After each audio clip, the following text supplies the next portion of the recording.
We were driving, me and my cousin. We started, selling the coke together.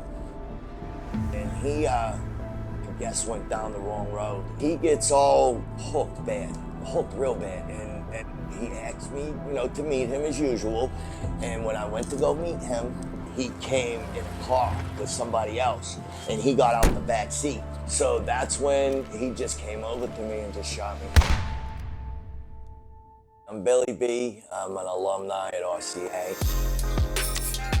A little bit about me, I'm from New York.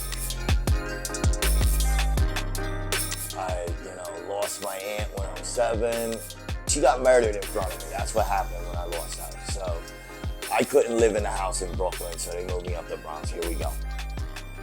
So I came into the Bronx with a whole new attitude. I wanted to, be like the older guys and sell drugs, and that's why I started selling coke. I started bringing coke into the school for a guy that lived up the street. I would move it around the school, and so that's how it went. Doing all the bad things that you could possibly do. Running around with people, beating people up, taking their stuff, shooting at people. Like, it was a pretty rowdy life. That's how it went. I started doing that, and then I started stealing some of them, and then I got hooked on coke. Growing up, my mother's best friend, she has a daughter, Angie. We ended up falling in love with each other, and when that happened, it was like the greatest thing in the world. So her and I planned to get married on December 15th of 2001. And she worked for the New York, New Jersey Turnpike Commission, right? And she was in the second tower when it went down. It tore me to shreds.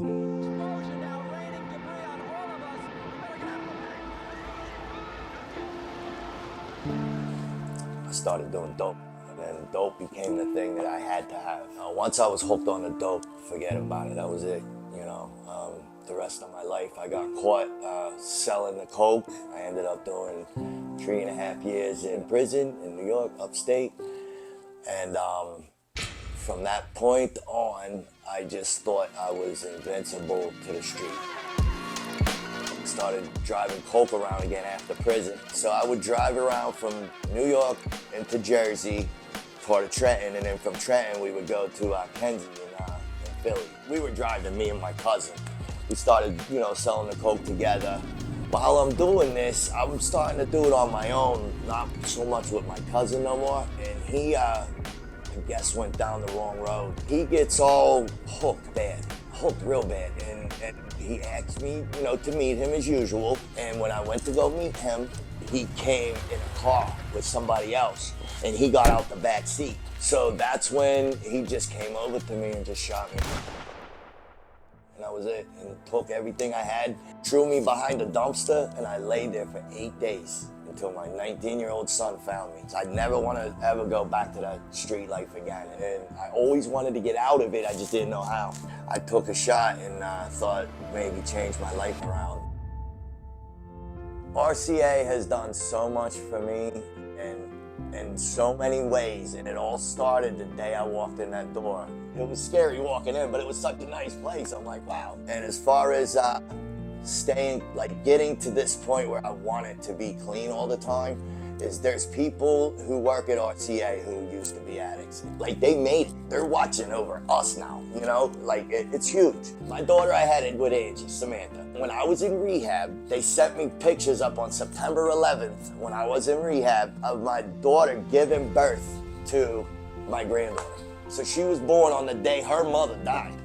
And that, to me, freaks me out. Now, September 11th now is a whole new day. What are the chances that friggin' day that it happens, So it blew us both apart. It's changed my whole life. And, I found God this way. I think God has definitely been with me in RCA big time. Without the two, I would have never made it.